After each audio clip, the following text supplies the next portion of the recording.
Digeshwara. If you don't want to say anything, please mute yourself.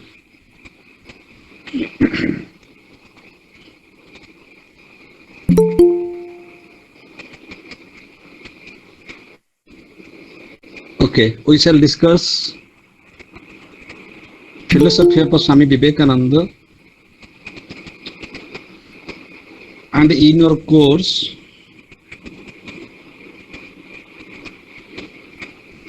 you have practical Vedanta and universal religion.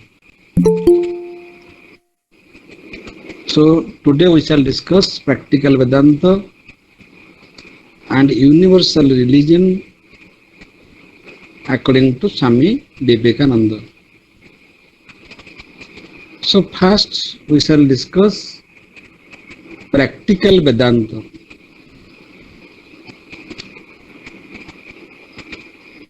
Before we discuss practical Vedanta, we shall understand what is Vedanta. Vedanta, then practical Vedanta, religion, then universal religion.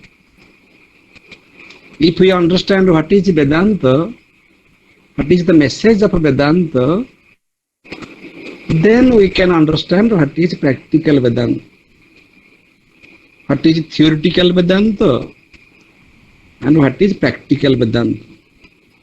Similarly, if we understand what is religion, then we can understand universal religion. What is universal religion?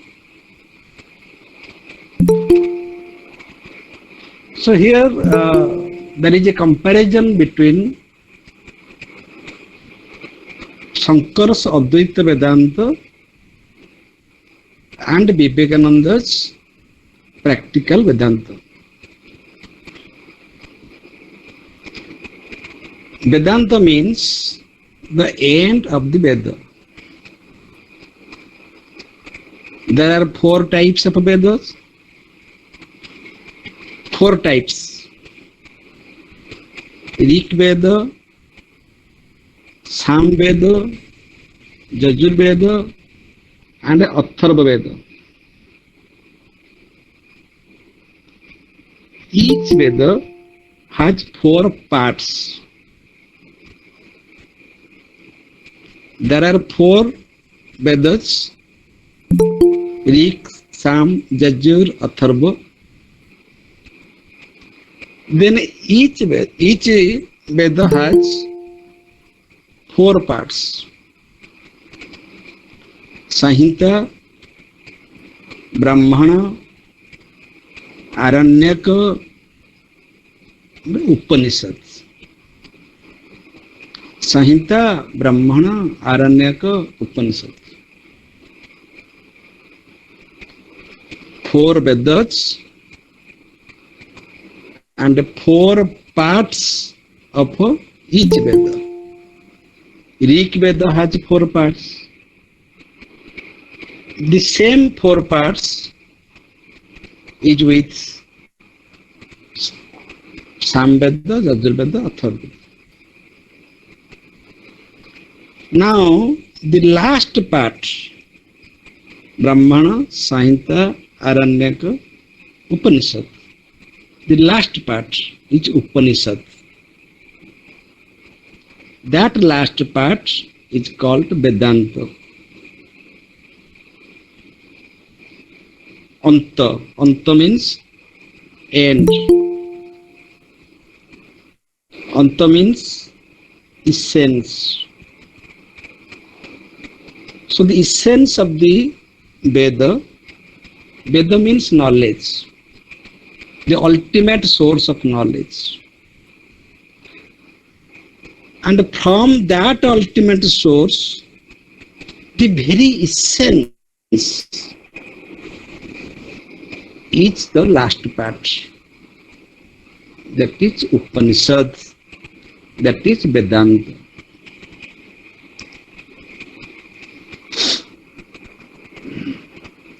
Saintya is the collection of mantras. Brahmana is the rituals. Aranyaka is a psychological preparation for understanding the truth. And the very wisdom, the knowledge is Upanishad.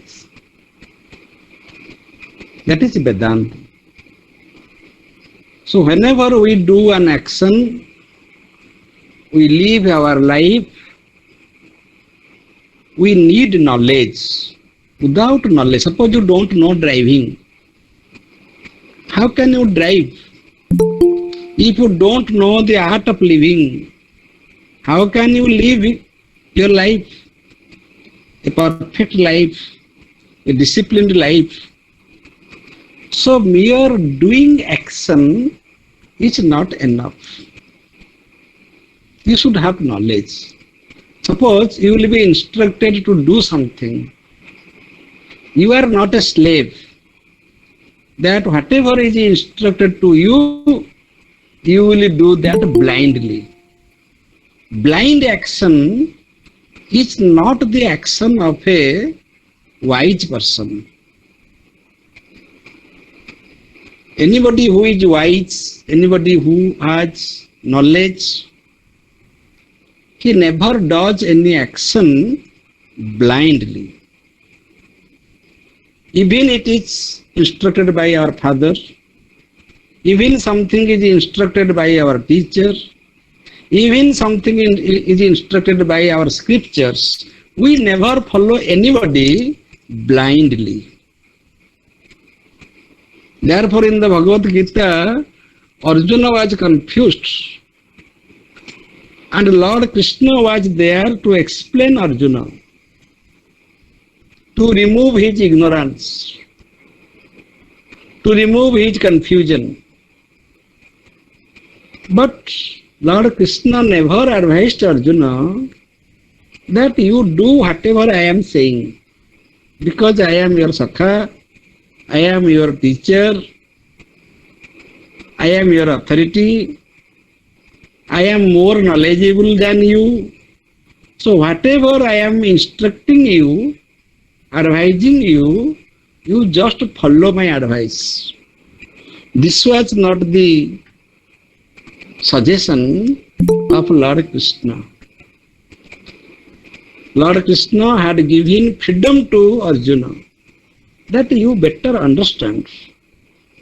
Then you decide, applying your wisdom, what to do, what not to do. You see, here Lord Krishna is saying this. So what is about our father, our teacher? Why should we follow anybody blindly? Because my husband is saying, therefore I shall do. Why? Because my dharma is saying, therefore, dharma means religion. My religion is saying this, therefore I, no. I shall do whatever I understand.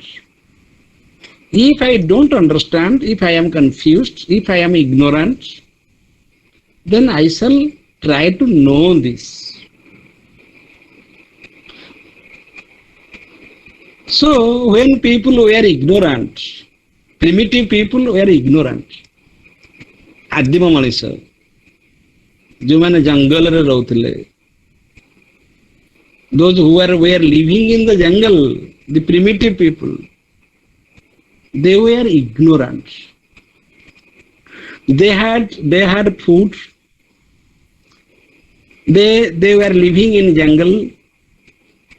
So for food and shelter, they managed to live with food and shelter like animals.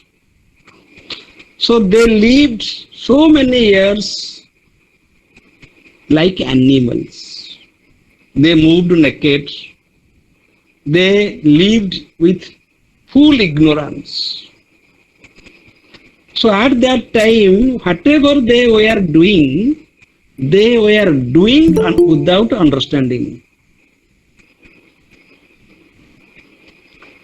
But a time came, some of them, they awakened, they asked themselves the fundamental question, why? The question is why? You do this, question will come why? Why should I do this? You do this, yes, I am doing, no. Even your father will say something to do, you may not ask why, but you will ask to yourself why. In small voice, you may ask why. And now children are very smart, very loudly they are saying why. Then father is already prepared that my son or daughter will respond with a question why. Chameli, mute yourself.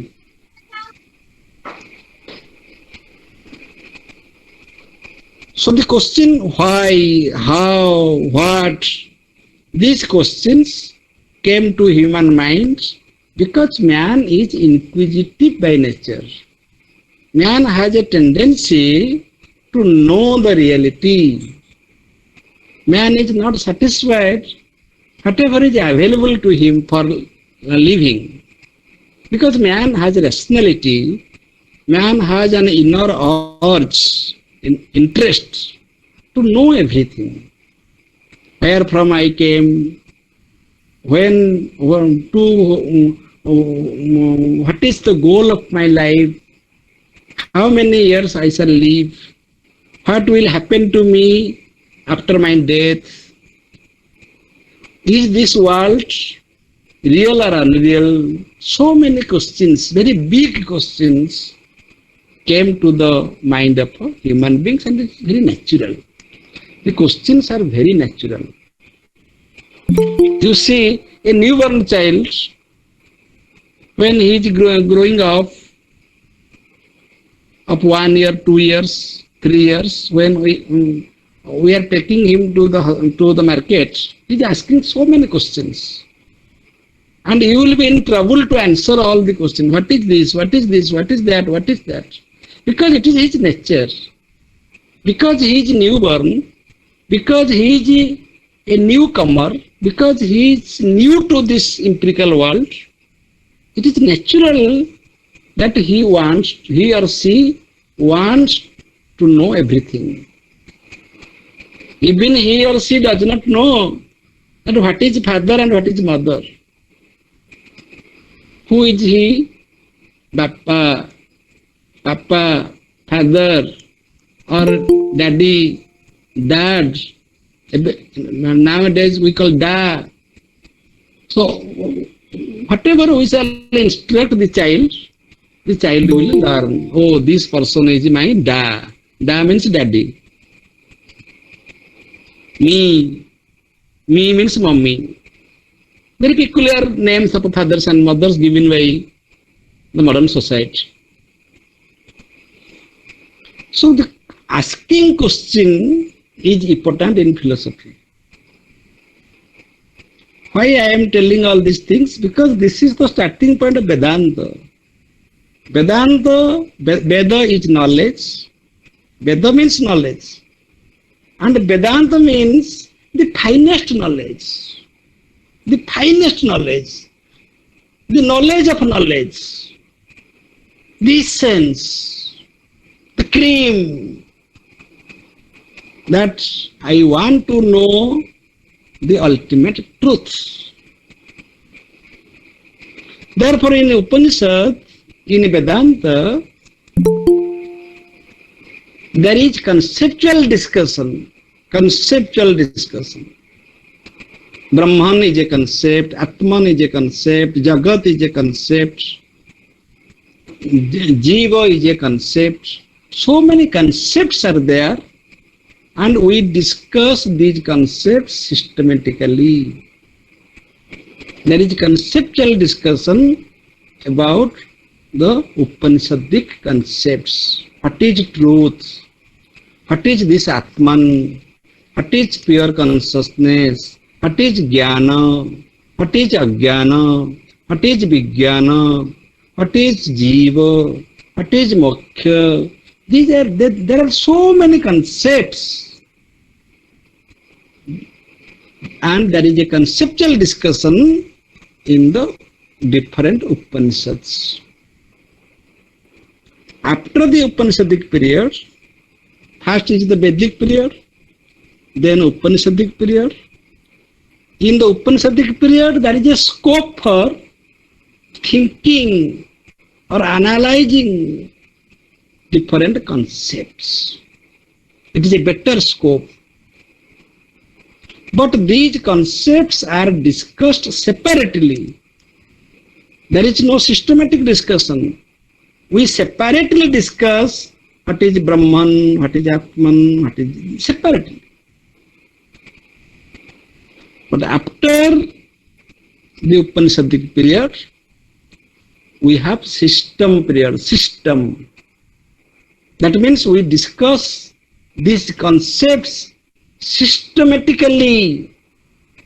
Therefore, different philosophers, they established different systems taking the concepts from the Upanishads. That we have a system of thinking.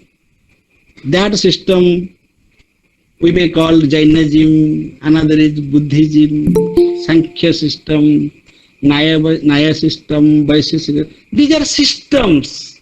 Systems means we take different concepts and we explain these concepts, making them interrelated to each other. Metaphysics, epistemology, and ethics. Metaphysics, epistemology, and ethics. In every system, there is metaphysics, there is epistemology, and there is ethics. These three are related. Metaphysics means what is truth? What is the ultimate truth? This is metaphysics. Ultimate truth. Epistemology means what are the sources of human knowledge? How can I know that truth? That is epistemology. Ethics means how should I live my life? If I know the metaphysics, if I am aware of my knowledge and I am able to know the truth, then how should I live in this life with value system? So, metaphysics, epistemology, and ethics, these three disciplines are systematically discussed in different systems according to different philosophers. Why there are many systems? Why Jainism is different from Buddhism? Why Nyaya system is different from Vaisheshika? Why Sankhya system is different from Advaita Vedanta? Why Advaita Vedanta is different from Dvaita Vedanta and Vishishta Dvaita Vedanta? Why these systems are different to each other? Because when a philosopher is discussing about metaphysics, epistemology, and ethics, their interpretations are different. Interpretations are different. That means, if as your metaphysics, so will be your epistemology and ethics. If you start with a particular metaphysics, if you start with your conviction about the reality, that this is my belief, this is my presumption, I shall start from this, then automatically your epistemology and ethics will be connected, and that will be your system. That will be one system. Suppose a philosopher believes that the reality is one, ultimate reality is one, that is Brahman. Brahman is the ultimate reality. And this Jagat is Mithya. Brahman is truth, ultimate truth, and Jagat is false. This is the conviction of a philosopher. Then automatically the other principles will be interpreted according to this basic conviction. Brahma Satya Jagat Mithya. Jiva Brahmaiva na paraha. If this Jagat is Mithya, then don't be deluded by this false Jagat. This is ethics. मोहग्रस्त हुआ नहीं, असत्य को सत्य बोली भाव नहीं. Don't mistake the falsity as the truth. Suppose one philosopher will decide, he is convinced, the philosophy, that Brahma Satya, Jagat is also Satya. Both are Satya. Brahma Satya, Jagat Satya. This is his conviction. So the entire philosophy will be designed according to his conviction. Another philosopher will come. He will decide, he will suggest that Brahma Mithya, Jagat Mithya. There is no such Brahman. If there is any Brahman, can you show me? Is Brahman available in the market? Where is Brahman? You are talking nonsense. There is no Brahman at all. Brahma Mithya, Jagat Mithya. Brahma Mithya, Jagat Satya. Charbak philosophy, materialist philosophy, they will say that this Jagat is very much real, and this is the trend of materialism of the present generation. We all believe, majority of us believe, in the reality of this Jagat, that mobile phone is real, money is real, this building is real, everything that is that pleases us in this empirical world, that is very much real, and there is no such God. So many atheist philosophers came, they rejected the existence of God. So many philosophers believe in the existence of God, they are theists. Many philosophers, they don't believe in the existence of God, they are atheists. That means, according to the conviction of a particular philosopher, his philosophical system has been designed.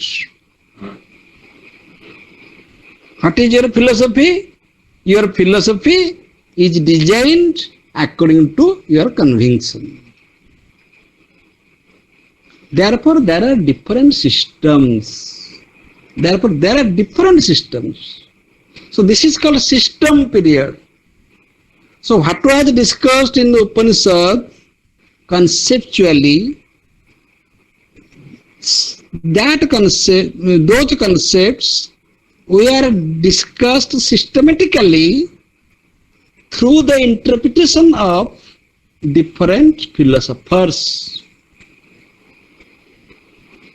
Then many philosophers follow the master philosophers. They became followers. Suppose Shankaracharya said something from his own creative thought, many others followed Shankaracharya, so they became followers. Buddha said something, then many people followed the philosophy of Buddha or the religion of Buddhism, and they become the follower. Those who don't have original thinking, creative thinking, they follow others. So therefore there comes groupism, different groups. In which group you belong? You belong to the group of Buddhism. Oh, are you a Buddhist? Yes, I am a Buddhist. That means you are confined in a particular closed chamber. That chamber is Buddhism. Another chamber is Jainism. So there are different isms, different custody, and you are propagating the philosophy of that ism. Then what happens? Then they quarrel, they compete with each other.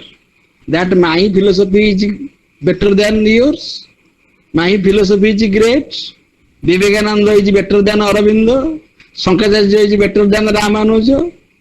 So such type of a competition took place. That competition was not in Upanishad.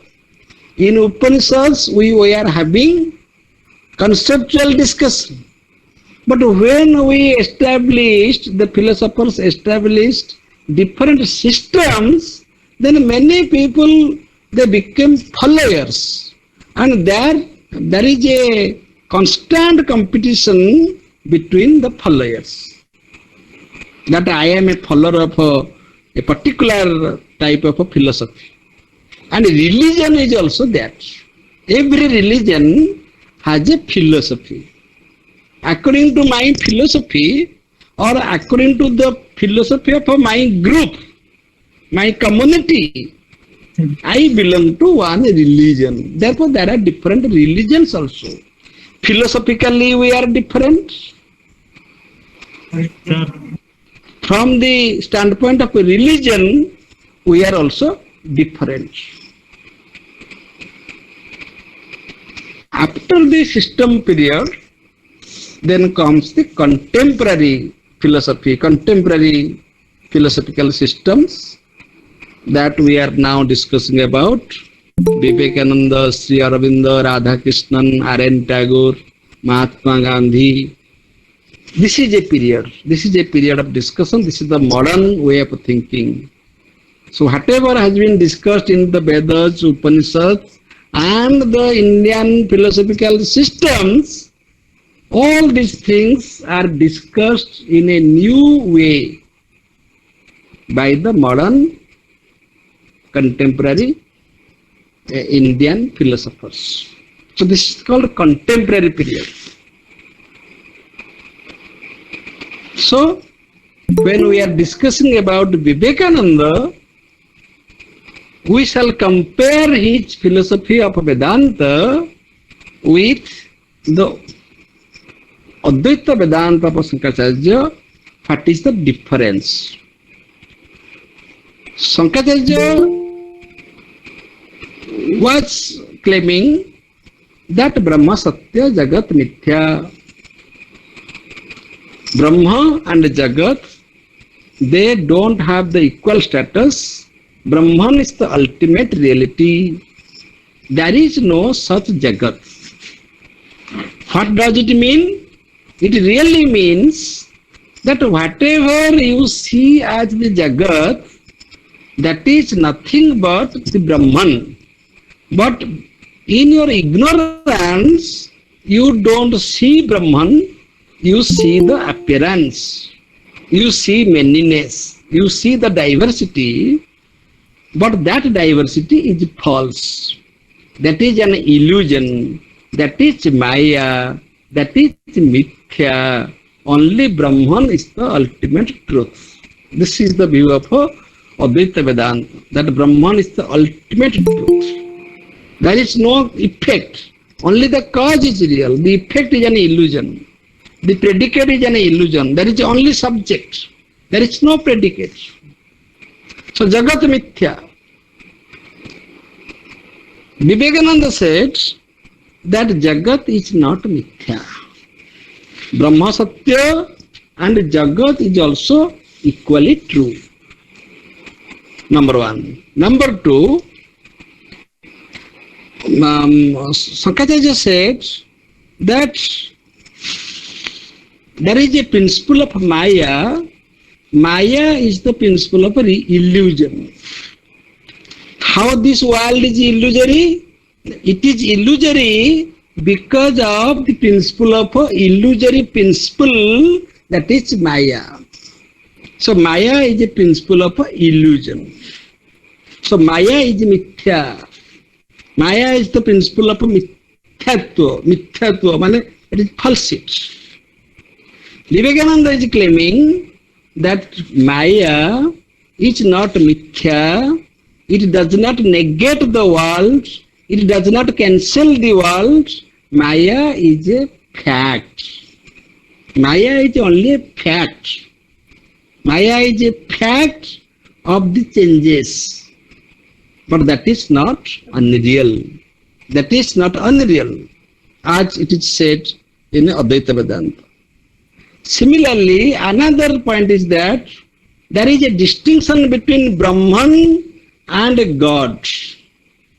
That Brahman is the ultimate truth. According to Advaita Vedanta, Advaita means one, not two.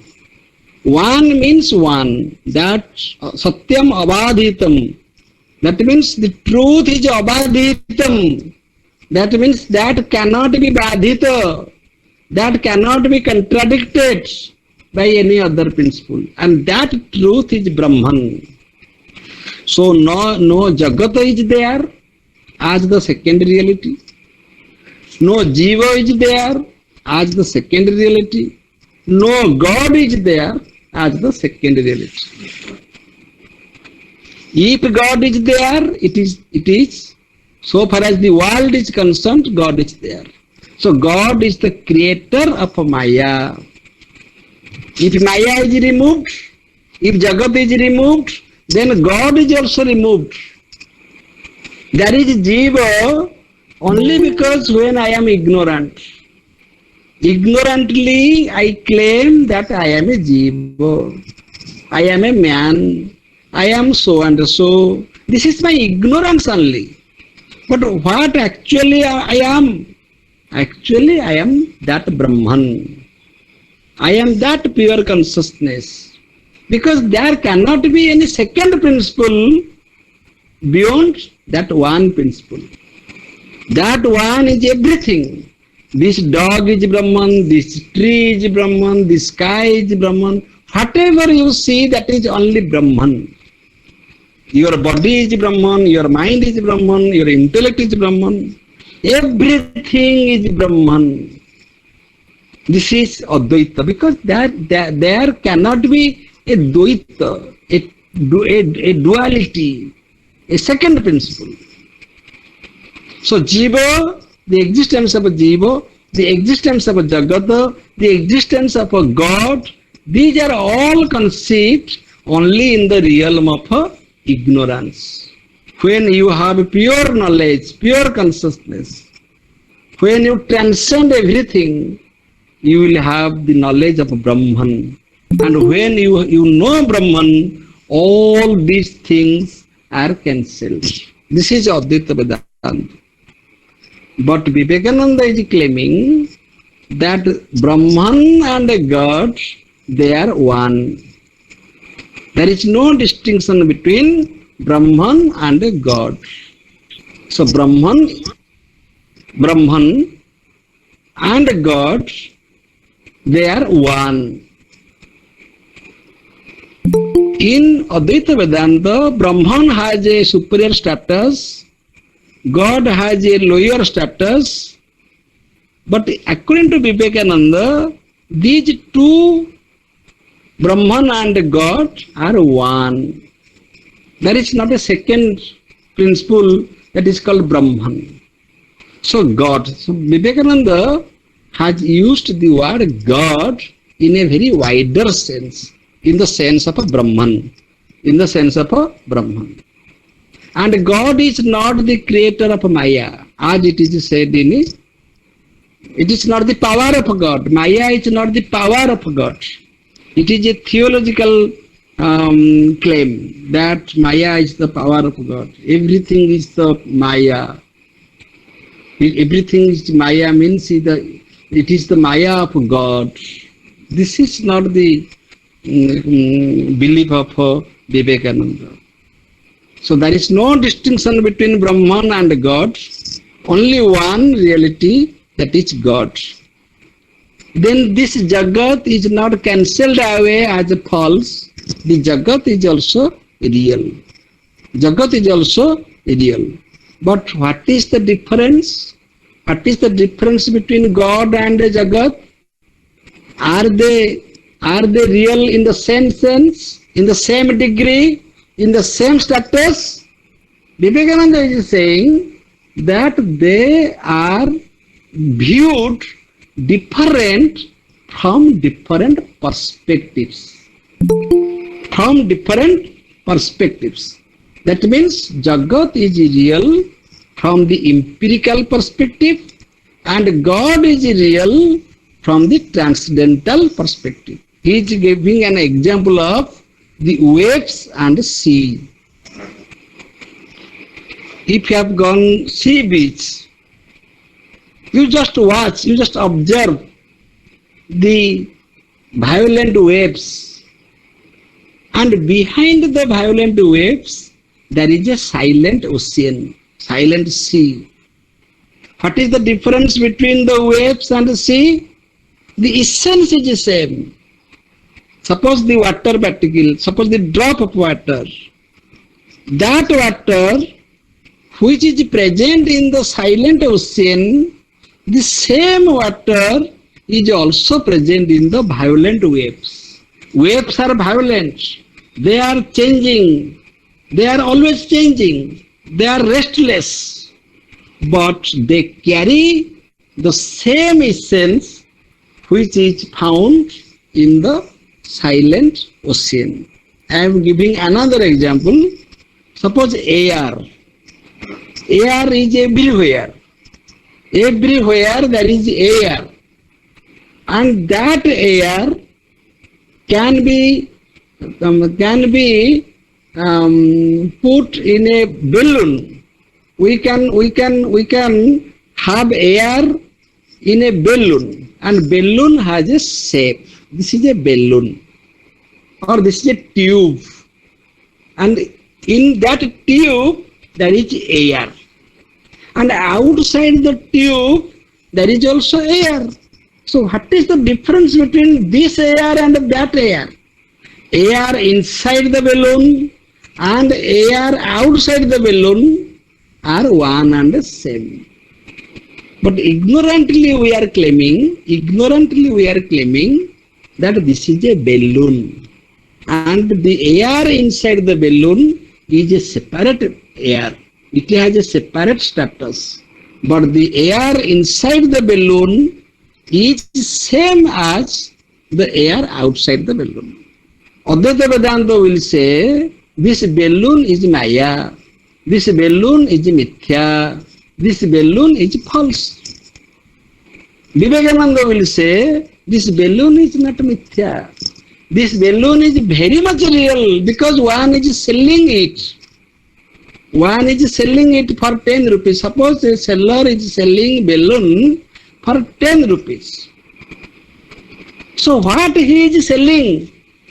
He is selling the content of that air in the balloon. Suppose I am the seller. I am selling balloon. So I have so many balloons with me. I shall hand over a balloon to a child, and I shall receive 10 rupees from that child or from his parents. Suppose the balloon is all right. It is false. It is false means the air inside the balloon is same as the air outside the balloon. And the seller knows that the balloon is subject to destruction. It can be destroyed. But so far as it is not destroyed, it is a balloon and it has a value for 10 rupees. The moment he transfers the balloon, suppose the balloon will be destroyed in the hand of the child. Then who will own the 10 rupees? Now the 10 rupees is with the seller. So it has a value. It has a value. Therefore, I got 10 rupees. I sold that false balloon with 10 rupees. False balloon according to Advaita Vedanta, but true balloon according to myself, because he paid me for this balloon. He needs it. He will play with this balloon. So for this practical purpose, this balloon is necessary. I am giving another example. We all have bikes, cars. We all have bikes and cars. And we use tires and tubes. We know, because we are philosophers, we know that the air that is in the tube is false. Because that is same with the outside air. But the air in the tube is very much practical, very much meaningful. Otherwise the bike will not run, otherwise the car will not run. It will be punctured. We shall go to a mechanic, we shall feel the air inside the tube. We shall feel. And one minute.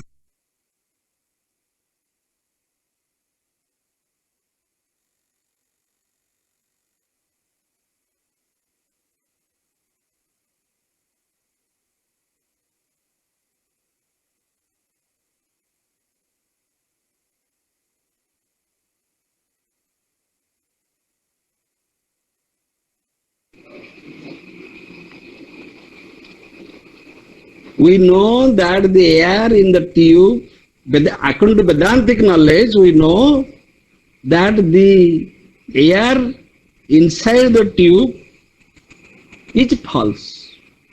Because false in the sense, it is in the tube.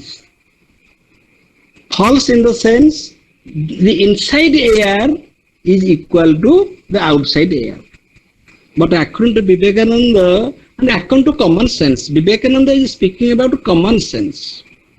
The air in the tube is very much meaningful. Otherwise, we can't ride the bike. Because we can't ride the bike or car with the universal air. Because there is air everywhere, therefore there is no meaning with my car or bike gets leaked or punctured. No. We have that confined air for our practical purpose. Therefore this Jagat is real. This Jagat is real because Jagat is real in the very practical sense. We can't say it is Maya. Then what is Maya? Now Maya is only the principle of change. Whatever is changing, that fact of changing is Maya. Because everything is getting changed. But everything is getting changed, that does not mean Jagat is Mithya. I am giving another example. According to Advaita Vedanta, the ocean is true. The ocean is true and the waves are false. Why waves are false? Because they are changing, they are coming and going. But suppose you want to bath in the sea beach. If you do not know how to bath through the waves, then the waves will kill you, will injure you. your bones will be broken. So you have to know the technique of bathing in the sea beach because there are huge waves. So the waves are not false, the waves are not mithya. The waves are very much real, and you have to know the technique, how to dive through the waves. If the waves are coming, you have to dive through the waves. Then only you can bath. Otherwise you can't bath. So you have so waves are changing. Waves are changing. But waves are real. They have impact. They have force. They have function. They have certain rules. Okay? We have to follow that. If we don't follow, then we are not practical. So Vedanta, practical Vedanta means we have two things. We have to understand Vedanta theoretically. We have to understand Vedanta theoretically. What is theoretical Vedanta? Theoretical Vedanta is the air in the balloon is same the air outside the balloon. Theoretical Vedanta is the water in the waves is same as the water in the ocean. What is practical Vedanta? Practical Vedanta will say the water in the waves and the water in the ocean is same, but their functions are different. Their functions are different, and we have to respond both the waves and the ocean differently. Otherwise we are not practical. This is very, there is nothing to understand this. Very common sense. It's very easy to understand. I am giving another example. Theoretically, we can understand Advaita Vedanta that we are all one Brahman. You have Atman, you have self-consciousness, I have self-consciousness.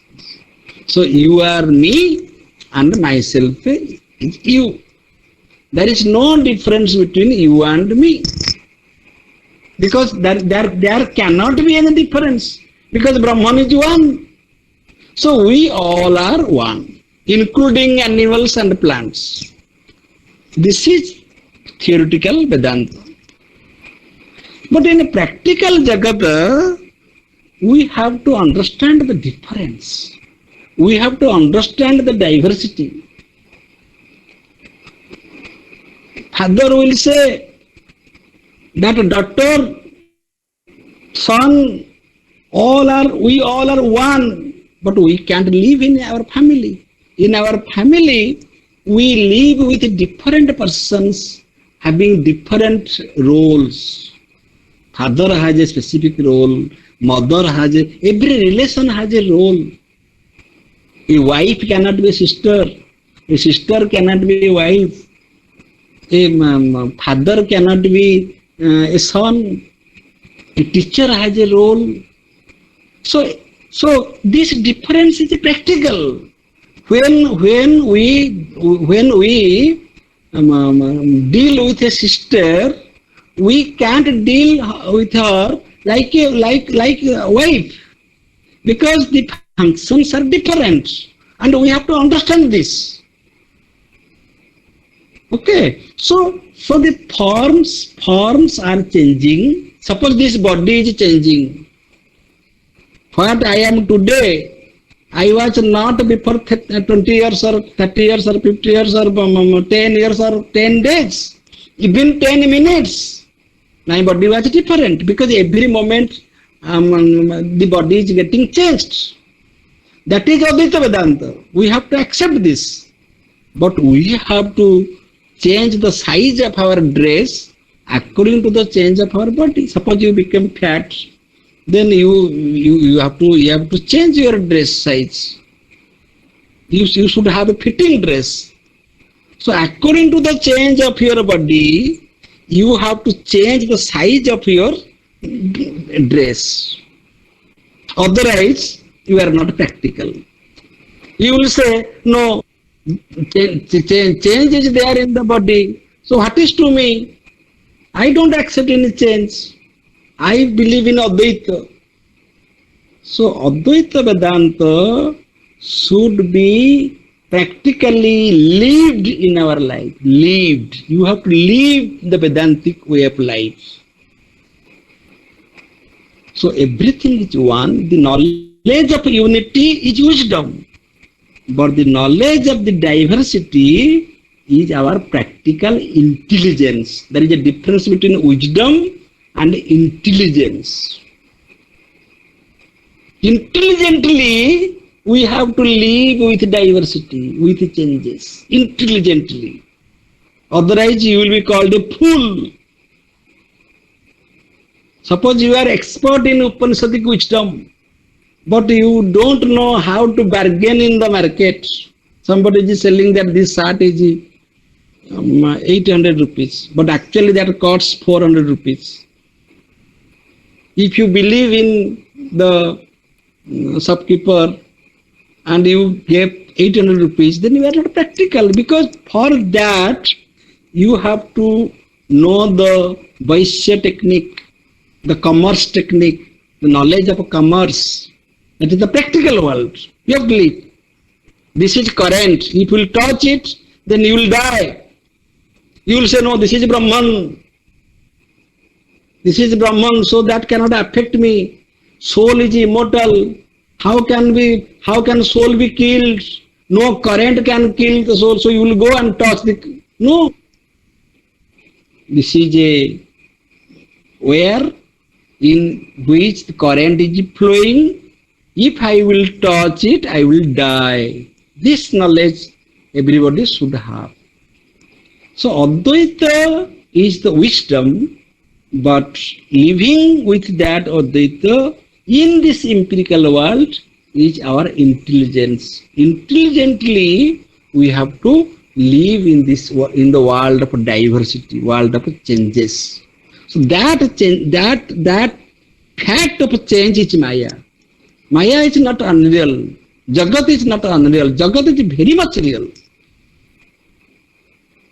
And Brahman is not alien. Brahman is not a foreigner. Brahman is not an outsider. Brahman is not a metaphysical entity. Brahman is very much, Brahman is native. Brahman and God are one. And that God has created this Jagat. This Jagat is our Jagat. And that means Vivekananda is giving a practical message to the humanity, mankind, that you understand the unity in diversity. Unity in diversity in this empirical world. In this empirical world.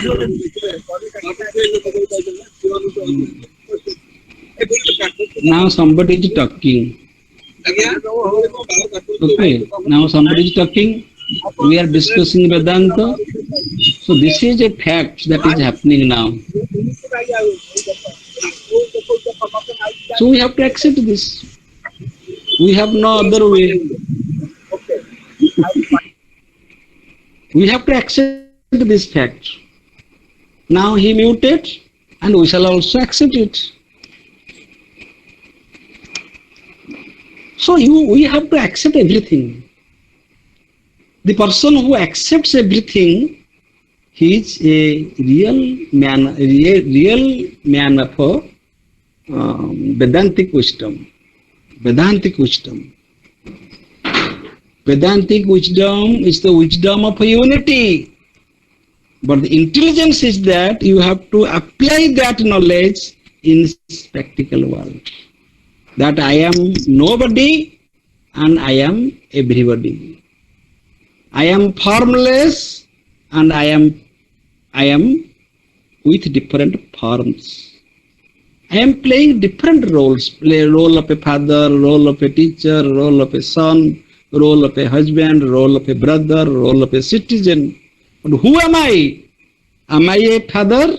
I am a father so far as I am playing that role.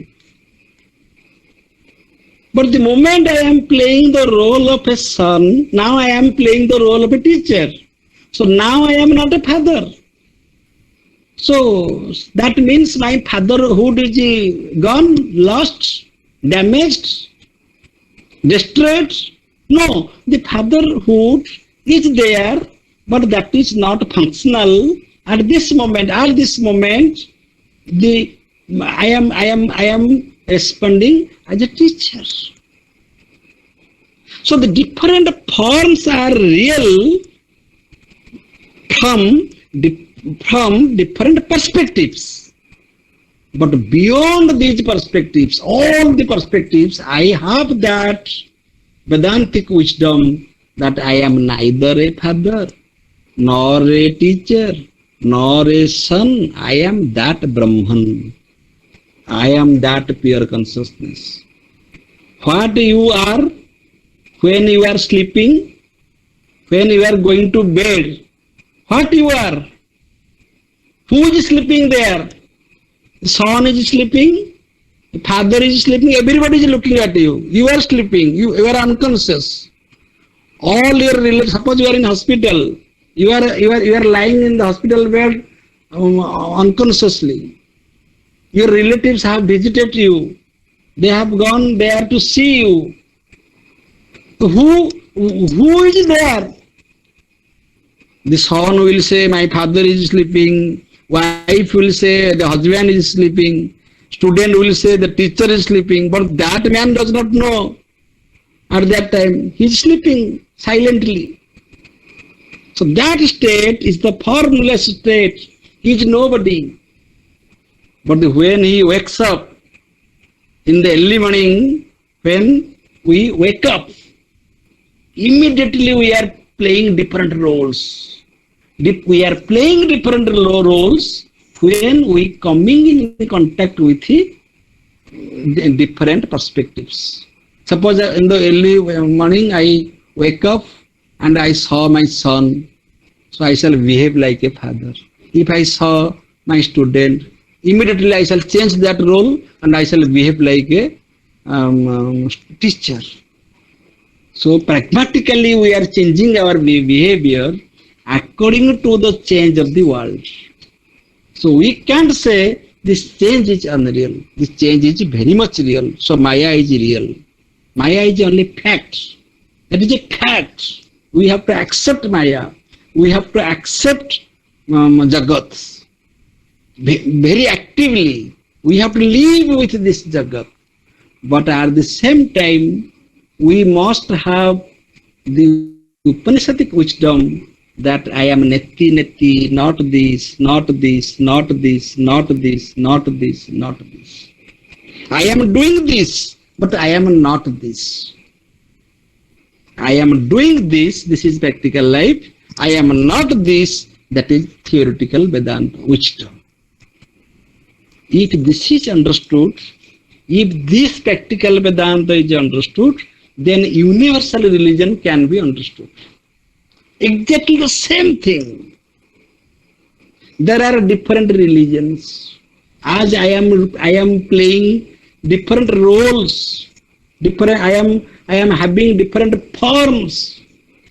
Similarly, different religions are natural.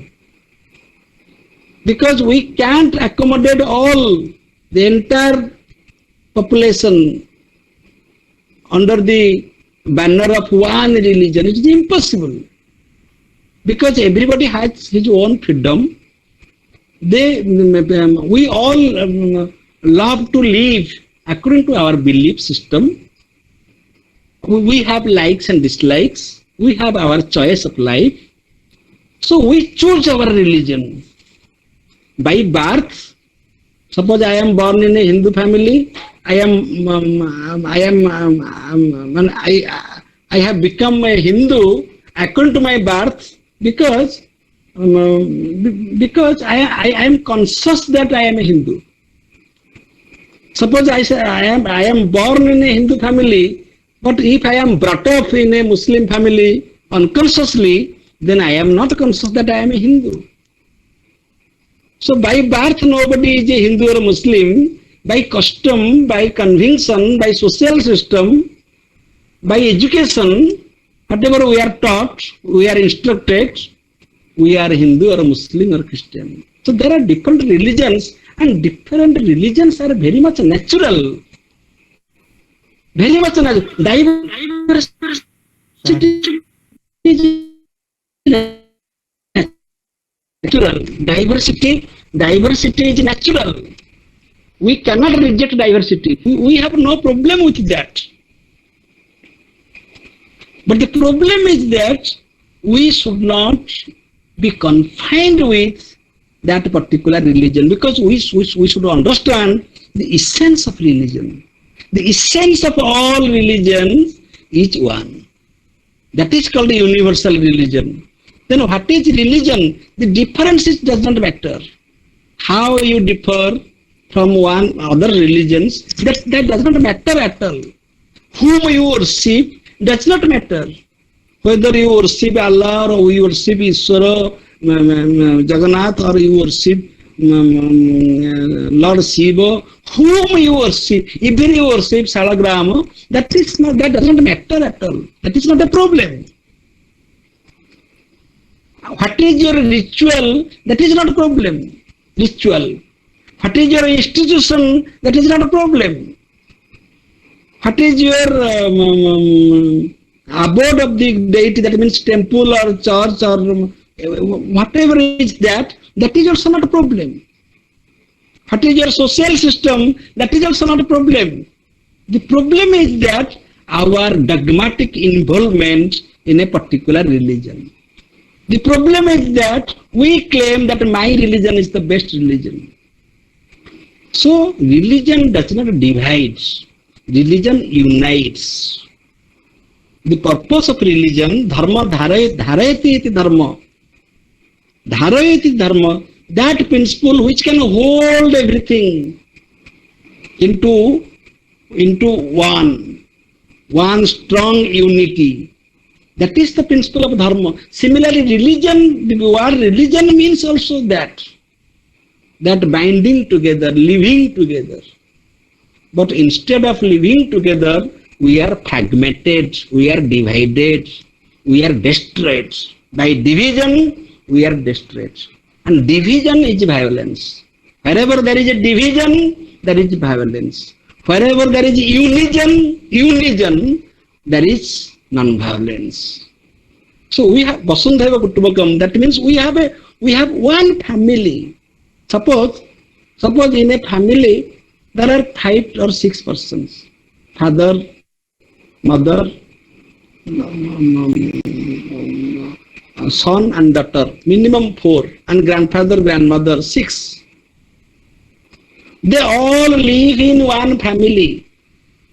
They sit together, they dine together, they live together. So this is togetherness, this is unity, this is universality. But father has his own choice. Father likes, he has his taste of food. Mother has her taste of food. Son loves some food. Daughter loves some food. In food, their choices may vary. But they live in one family or not. Their dress sense, maybe it's very natural that father's choice will not match with the son's choice. So their likes and dislikes are different. Their philosophy may be different. But in spite of their difference, they are living in one family with love, compassion, affection, cooperation. They are living in one family. Similarly, many religions are not problems. We have freedom to have our own belief system, to live with our belief system. I believe in 33 crores of deities. This is my belief. And what is your belief? You believe in one God. You should not have any problem with me, and I should not have any problem with you, because this is belief system. But when we take that into our head and we become emotional, we become jealous, we become arrogant, we become selfish, dogmatic, we think that mine is better and yours is worse. This is my religion, that is your religion. So we are divided. Instead of unison, we are going in the path of division. That is the crisis. So Vivekananda is saying that universal religion means we have to understand the essence of all religions. How it is matching with the Vedanta and the practical Vedanta. Exactly the same thing is said, that essence is Vedanta. Essence is Vedanta. But in the practical life, you have to live with the changes, the diverse world, in the changing world, in the world of diversity. You have to apply that Vedantic wisdom in your practical life. Then it is practical Vedanta. Similarly, universal religion is the practical religion. Universal religion, that should be the understanding of the essence. We have to understand the essence. How religions are different? They are different in three ways. Their philosophy is different. Every religion has its philosophy. Every religion has its mythology. And every religion has its specific rituals. So in philosophy, in mythology, and in rituals, one religion is different from other religions. But in essence, if suppose humanity is the essence, for example, love is the essence, sacrifice is the essence, compassion is the essence, these cardinal values are common to, are universal, are essence in all religions. Can you discriminate between Indian oxygen and Pakistan oxygen? Can you distinguish between Hindu love and Muslim love? Hindu oxygen and Muslim oxygen? Hindu sacrifice and Muslim sacrifice? No. Hindu mother and Muslim mother? Mother is mother. So the values, the cardinal values, the essence of all different religions is same. We have to understand this.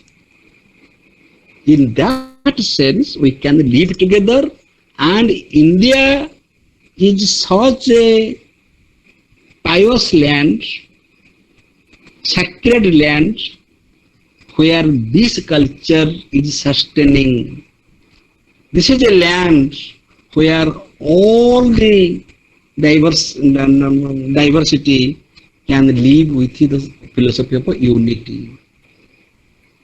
All types of religions can exist in a particular land, and a very small land. India is not a very big land. It is a very small land, overpopulated country.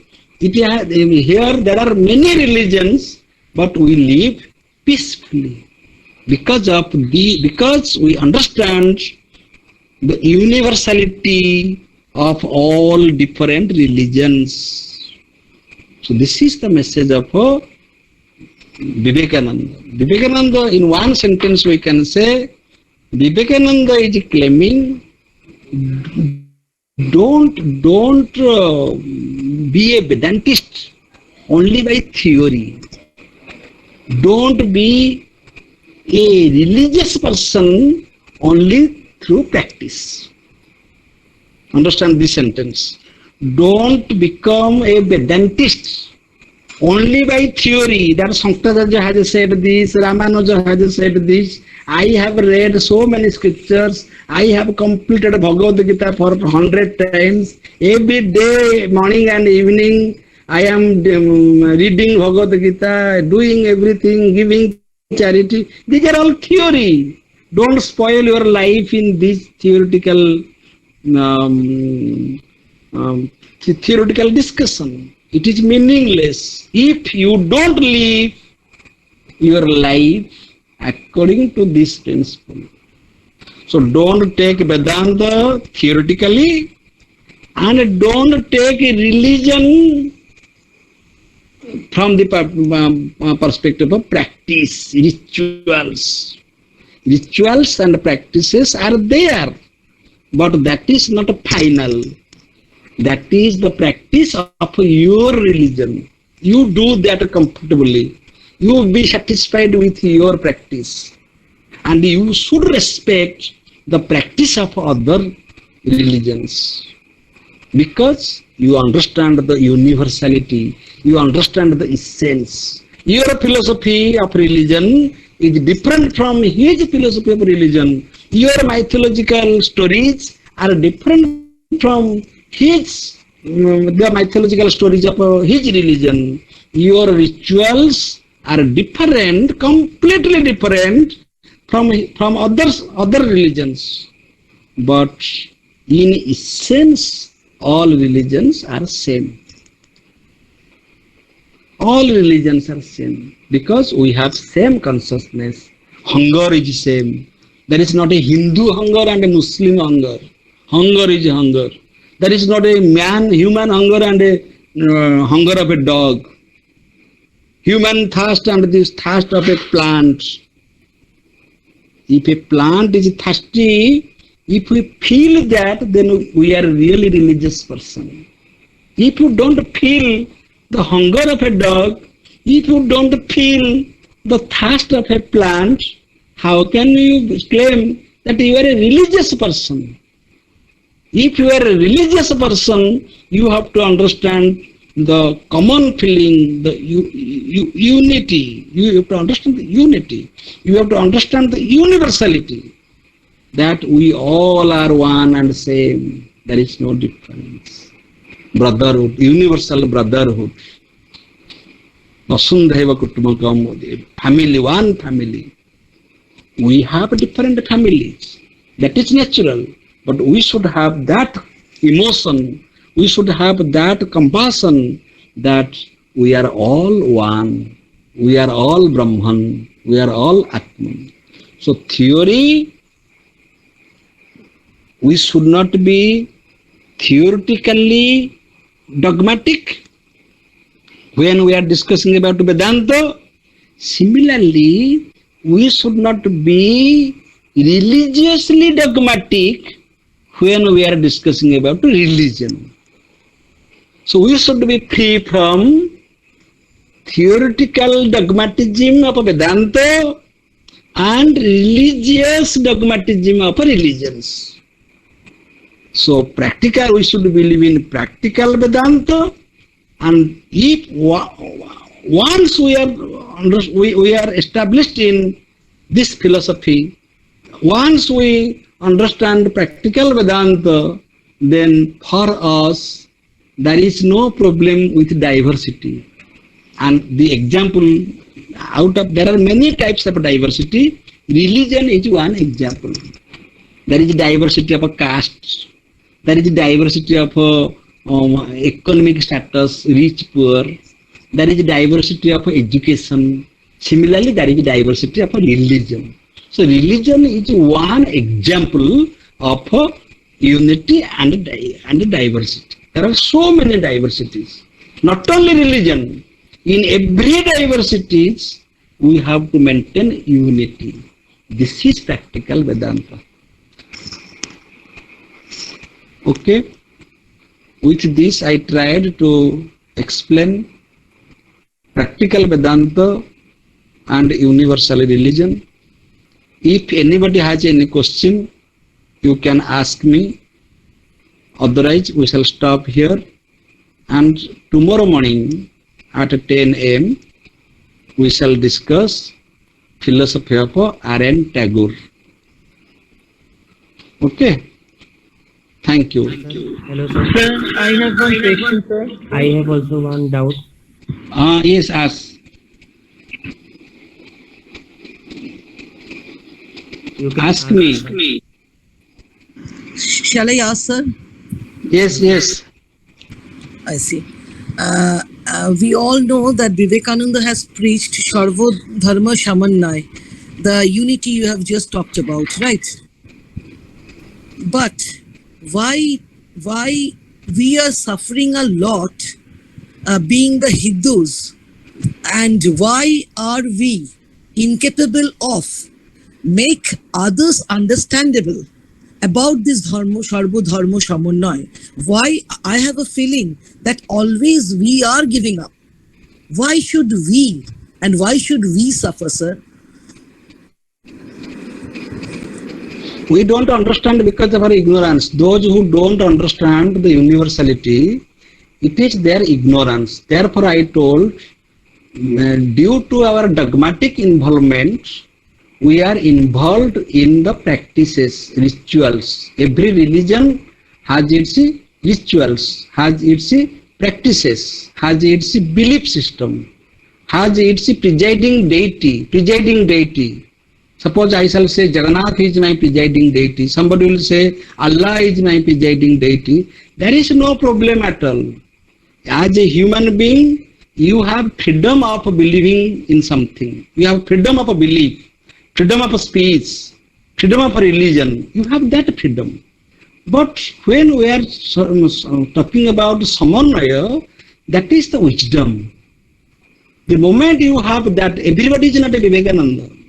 You say that Vivekananda suffered. Vivekananda does not say that he was suffering. Suffering is a mental state. Okay? It is not necessary that somebody will live 100 years. You live 20 years, 25 years, 30 years and live meaningful life and die a meaningful death. Make your life meaningful. Do something for this country. Do something for Lokasangraha. That is the point. So if somebody fails to understand, even in the modern time, in the 2022, even this time, if somebody has failed to understand, it is simply ignorance. Okay, so yes. I am talking about the partitions and all that, and that mundane suffering I am talking about. Mundane suffering. Yes, I am talking about the partitions and all that. That our ancestors had to suffer a lot. Why? Because of the partition, Pakistan, partition and all. Oh, that is okay. Therefore, that proves we have not understood the principle of union, the principle of unison. Okay, we politically we are divided. Division means politics. Okay, division means politics. Don't politicize your religion. When religion believes in division, that is politics. When religion is meant for union, that is spirituality. So whether you are using your religion in the pursuit of your politics or in the pursuit of spirituality, that is the difference. So Vivekananda was not in support of division, he was in support of unity. Sir, I have also a small question. Okay, thank you. Yes. Yes, you ask Rajaram. Yes, sir. Sir, you have told that according to Advaita Vedanta, everything is Brahman. Each and everything is Brahman. I mean, a smallest thing is also consists a part of Brahman. Then why Advaita Vedanta says that we can describe Brahman by neti. This is not, that is not. If everything is Brahman, each and everything has Brahman, all the things are a part of Brahman, all the things are Brahman, then why they are saying that neti neti? I am confused with the word neti neti. This is not Brahman, that is not Brahman, and you are also saying that everything is Brahman. Kindly explain this, sir. Yes. When we say, you try to understand the sentence. I am telling two sentences. Everything is Brahman. Then I will say, this is Brahman. You are claiming, if all men are mortal, then definitely Rama is also mortal, because Rama is included in all men. Your logic is that. But in that sense, we are not claiming, we are not describing that this is Brahman. Everything is Brahman. If everything is Brahman, then we cannot say that this thing is only Brahman and others are not. Others are not. Understand my point? If everything is Brahman, then we cannot restrict Brahman to one thing. Suppose I am giving an example. Very contradictions we do in our life. We believe in Lord Jagannath. What does Lord Jagannath mean? Lord Jagannath means Jagatarnatha Jagannath. That means Jagatarnatha. That means he is the Natha of entire Jagat. This is the meaning. If we really love Jagannath, then we should believe in this theory. But we are claiming that Lord Jagannath is only at Puri or only in the temple. And Lord Jagannath is not there in the wounded dog, from whose body bad smell is coming. Can Lord Jagannath in the wounded dog? You will know, don't touch. Why should not you touch? Because you believe that Lord Jagannath is not there. Isavasyam idam sarvam. What does it mean? That is all pervaded. If it is all pervaded, it is pervaded in all good things. It is everywhere. Why it is neti-neti? Neti-neti means that you can't have a positive description, an apparent description of Brahman by using language, by using your limited mind, by using your logic, by using your rationality.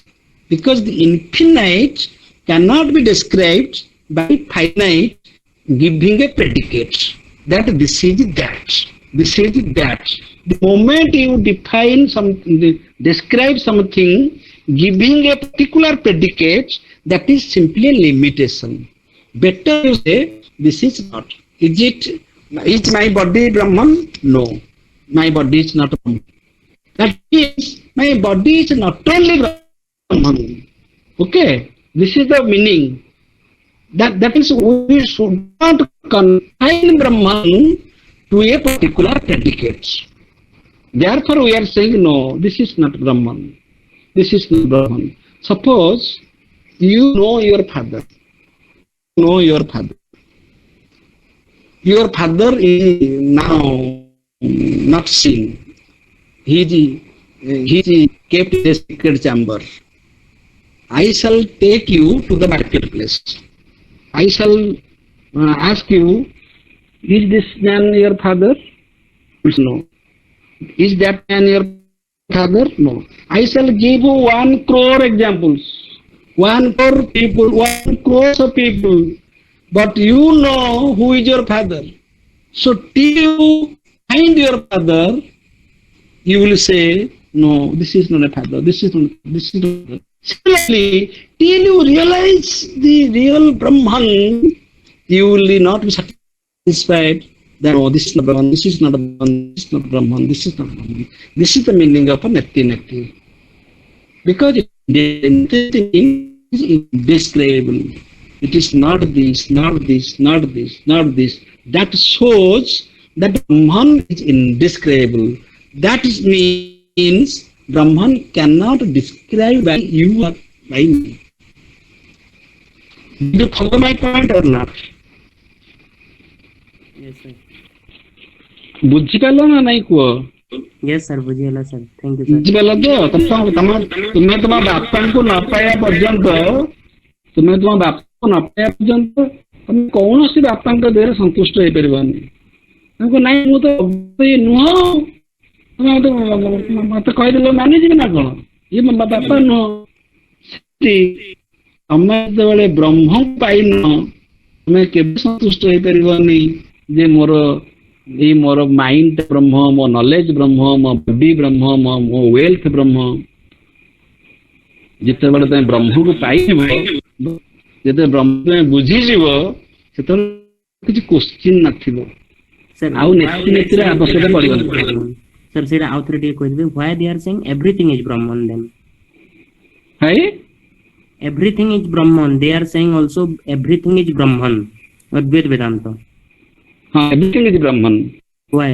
Everything is Brahman. Everything is Brahman means that there cannot be a second principle standing contradictory to this first principle. ଆମେ ଗୋଟେ non ବ୍ରହ୍ମନ୍ entity ବ୍ରହ୍ମଣର ବାଦ ରଖିପାରିନି। ଯଦି ରଖିବା ତାହେଲେ ସେଟା ଅଦ୍ୱୈତ ହବନି, ସେଟା ଦ୍ୱୈତ ହେଇଯିବ। ଯଦି କହିବା ବ୍ରହ୍ମ ବାଦେ ଆଉ ଗୋଟେ ଏଣ୍ଟିଟି ରହୁଛି ତାହେଲେ ଏଟା ଦ୍ୱୈତ ହେଇଯିବ, ଏଟା ଅଦ୍ୱୈତ ହବନି। In that sense everything is Brahman, this is Advaita. If there is something outside Brahma, then that is Dvaita Vada. Everything means Brahman is one. Brahman is one, second entity. If you claim any second entity, that is Mithya. That is Mithya. We mistake Brahman as Jat. We mistake Brahman as Jiva. Ignorantly we claim Brahman Jiva. Ignorantly we claim Brahman as Jagat. Whatever we see, that is only Jagat. Who can realize this? A Brahmavadi can realize this. But for an ordinary person, Jagat is very much real, very pleasant. He can't understand.